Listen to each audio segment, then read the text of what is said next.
warahmatullahi wabarakatuh. Kembali lagi dengan saya Reka Widiawati, NPM 2001020014. Nah, terima kasih sebelumnya telah menonton di channel YouTube saya tentang materi dan penjelasan yang telah saya berikan. Untuk kali ini saya akan memberikan sedikit ilmu atau menjelaskan tentang langkah-langkah menyatukan kekuatan bangsa Indonesia, kemudian menjelaskan tentang hakikat ketahanan nasional dan skema ketahanan nasional. Nah, bagaimana sih langkah-langkah menyatukan kekuatan bangsa Indonesia? Yang pertama yaitu saling menghargai. Dengan saling menghargai, maka akan memberikan manfaat yang baik. Caranya yaitu menghargai agama, suku bangsa, ras, dan golongan. Dengan menghargai keberagaman tersebut akan lebih indah. Nah, bisa menyatukan kekuatan bangsa Indonesia. Selanjutnya yaitu membantu satu sama lain. Nah, jadi kita itu sesama makhluk sosial. Kita kan merupakan makhluk sosial. Jadi kita itu tidak mungkin bisa hidup sendiri, maka perlu bantuan dari orang lain. Nah, contoh membantu di sini yaitu misalnya membantu tetangga. Nah, jangan jadikan perbedaan itu untuk tidak saling membantu. Langkah selanjutnya apa sih? Nah, yaitu tidak saling menjatuhkan. Nah, sebagaimana mestinya seorang saudara, maka tidak boleh untuk saling menjatuhkan, terutama untuk membuat keberagaman Indonesia tetap berjalan. Selanjutnya yaitu saling menjalin kebersamaan, baik dalam kondisi susah maupun senang, maka bisa untuk tetap menjalin kebersamaan. Nah, langkah-langkah menyatukan kekuatan bangsa Indonesia yang selanjutnya yaitu seperti tokoh-tokoh dari berbagai daerah itu harus saling bersilaturahmi, sharing, bertukar pikiran, bahkan belajar bersama untuk menghalau penjajah. Hal itu membuktikan bahwa masyarakat Indonesia itu dapat mengolah matang keberagaman yang ada di Indonesia untuk menyatukan bangsa Indonesia. Jika kita masih banyak berharap kepada bangsa Indonesia ini, maka perdebatan dan perpecahan tentang politik itu harus kita sudahi.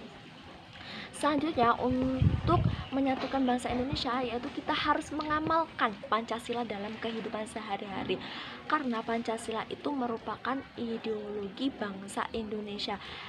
Nah, Pancasila itu sendiri merupakan rujukan dari undang-undang sekaligus filtrasi bagi kedaulatan bangsa Indonesia. Nah, yang selanjutnya saya akan menjelaskan tentang hakikat ketahanan nasional. Nah, apa sih hakikat ketahanan nasional itu? Jadi, hakikat ketahanan nasional itu adalah keuletan dan ketangguhan bangsa yang mengandung kemampuan mengembangkan kekuatan nasional untuk dapat menjamin kelangsungan hidup bangsa dan negara dalam mencapai tujuan nasional. Nah, untuk yang selanjutnya saya akan menjelaskan skema ketahanan nasional. Nah, jadi yang pertama yaitu pengertian ketahanan nasional. Apa sih ketahanan nasional itu?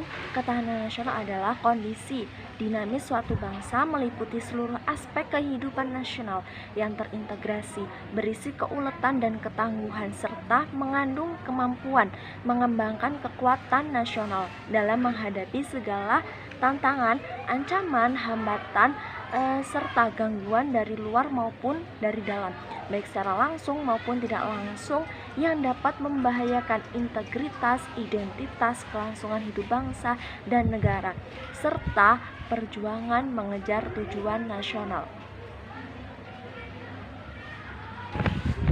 Nah, contoh bentuk ancaman yang berasal dari dalam negeri yaitu pemberontakan, subversi yang berasal atau terbentuk dari masyarakat Indonesia.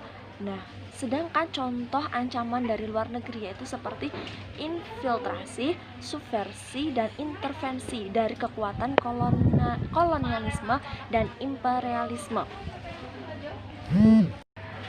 Konsepsi ketahanan nasional adalah keseimbangan dan keserasian dalam kehidupan sosial, melengkapi seluruh aspek kehidupan secara utuh, menyeluruh, berlandaskan falsafah bangsa, ideologi negara, konstitusional, dan wawasan nasional dengan metode Astagatra.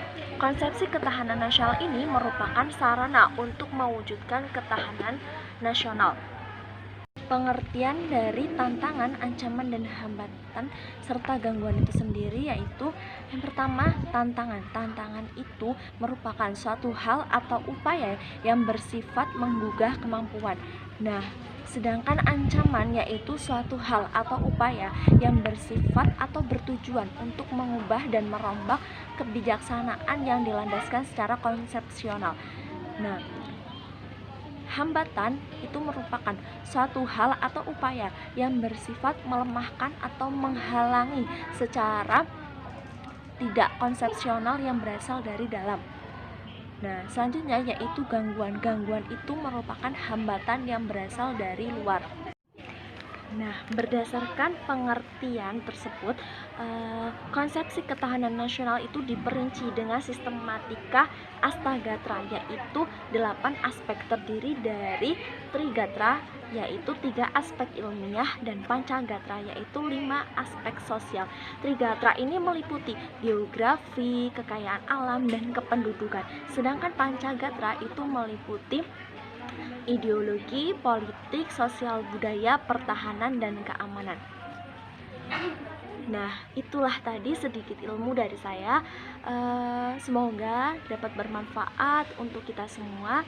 Saya akhiri, wassalamualaikum warahmatullahi wabarakatuh.